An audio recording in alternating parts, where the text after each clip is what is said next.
Assalamualaikum warahmatullahi wabarakatuh. Salam sejahtera bagi kita semua. Om Swastiastu, Namo Buddhaya, Shalom, salam kebajikan. Jumpa lagi dengan Kerabat ID.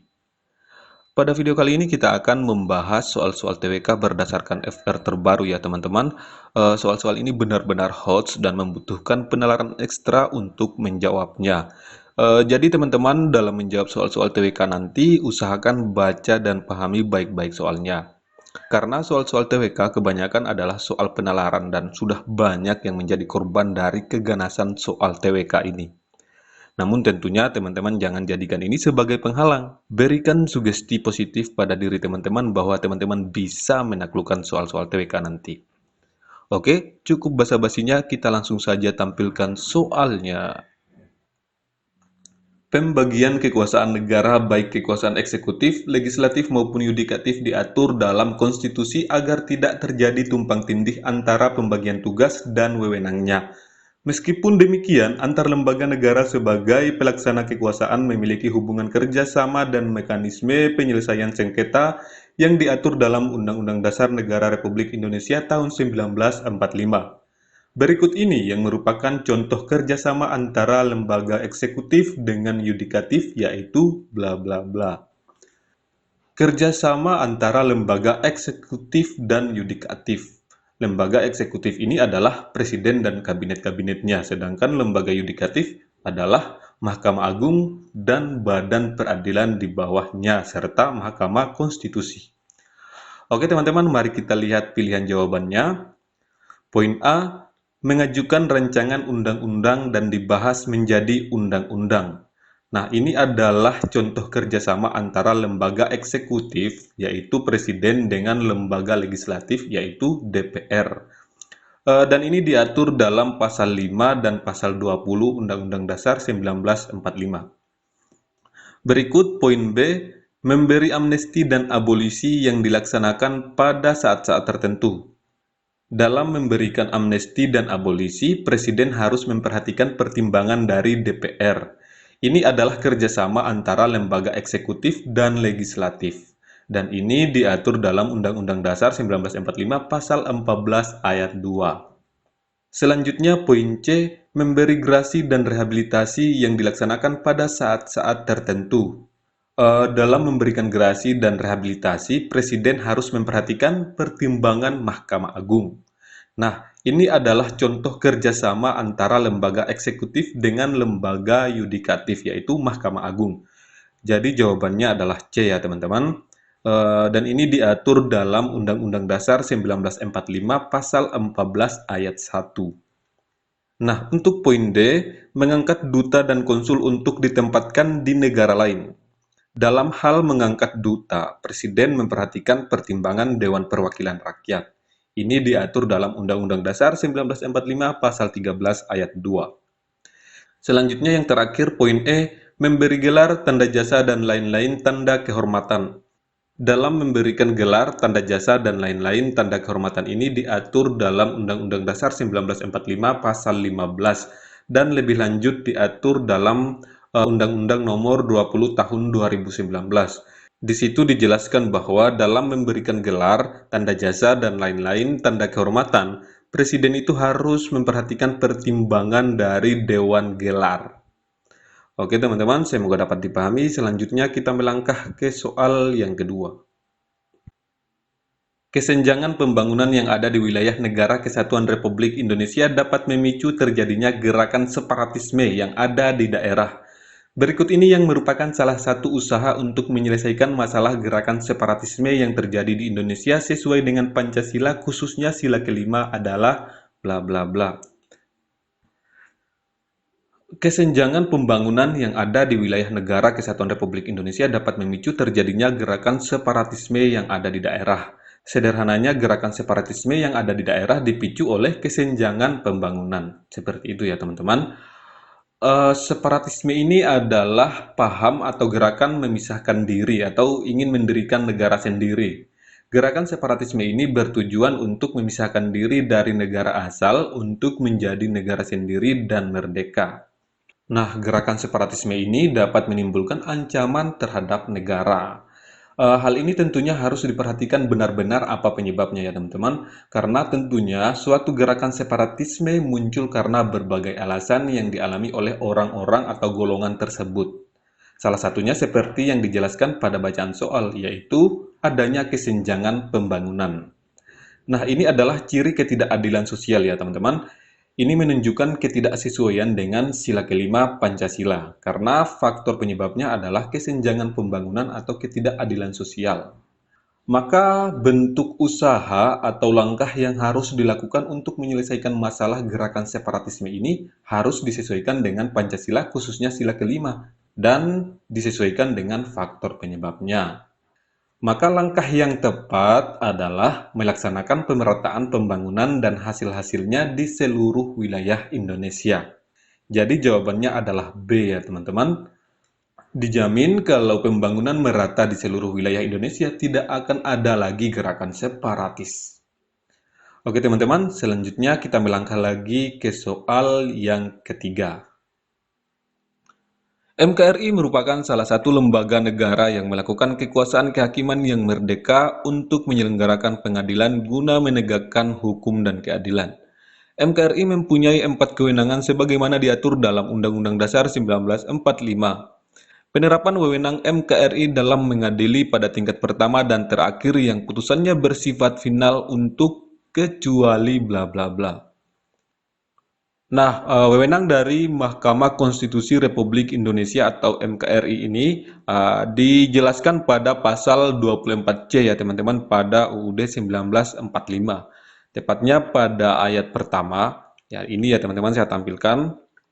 Mahkamah Konstitusi berwenang mengadili pada tingkat pertama dan terakhir, yang putusannya bersifat final untuk menguji undang-undang terhadap UUD, memutus sengketa kewenangan lembaga negara yang kewenangannya diberikan oleh UUD, kemudian memutus pembubaran partai politik, dan memutus perselisihan tentang hasil pemilihan umum. Nah, jadi pada pilihan jawaban yang tidak termasuk wewenang dari Mahkamah Konstitusi ini yaitu memberikan putusan atas pendapat DPR bahwa presiden dan atau wakil presiden diduga melakukan pelanggaran. Jadi jawabannya adalah E. Nah, pilihan jawaban E ini teman-teman, dia masuk dalam kategori kewajiban dari Mahkamah Konstitusi. Seperti yang dijelaskan pada pasal 24C ayat 2 ya teman-teman ya, yaitu Mahkamah Konstitusi wajib memberikan putusan atas pendapat DPR mengenai dugaan pelanggaran oleh presiden dan atau wakil presiden menurut Undang-Undang Dasar. Oke teman-teman, semoga teman-teman bisa paham. Selanjutnya kita bergeser ke soal yang keempat. Perkembangan demokrasi di Indonesia di awal kemerdekaan ditandai dengan dilaksanakannya demokrasi liberal dengan berdasarkan Undang-Undang Dasar Sementara tahun 1950. Dalam pelaksanaan praktik demokrasi tersebut, terdapat penyimpangan terhadap Pancasila khususnya sila ketiga, yaitu bla bla bla. Praktik demokrasi yang menyimpang terhadap Pancasila sila ketiga, Persatuan Indonesia, yang mengandung nilai persatuan. Jika kita lihat pilihan jawabannya, praktik demokrasi atau praktik pelaksanaan demokrasi liberal berdasarkan Undang-Undang Dasar Sementara tahun 1950 yang tidak sesuai dengan nilai persatuan pada sila ketiga Pancasila adalah poin A, teman-teman. Peristiwa yang ingin mengganti ideologi Pancasila dengan ideologi lain. Pancasila ini adalah ideologi negara yang sudah bersifat final ya teman-teman, dan tidak boleh ditawar-tawar lagi atau tidak bisa diubah.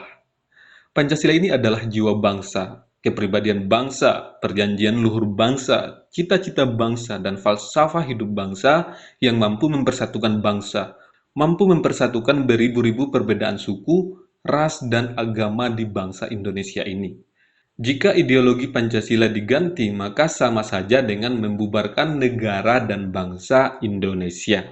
Seperti itu ya teman-teman. Nah, jika kita lihat poin B, terjadi instabilitas politik akibat kabinet sering berganti. Ini adalah penyimpangan terhadap sila keempat Pancasila ya teman-teman. Untuk poin C, rakyat tidak diberi kebebasan untuk mendirikan partai politik. Ini juga penyimpangan terhadap sila keempat ya, karena tidak sesuai dengan hakikat dan prinsip demokrasi.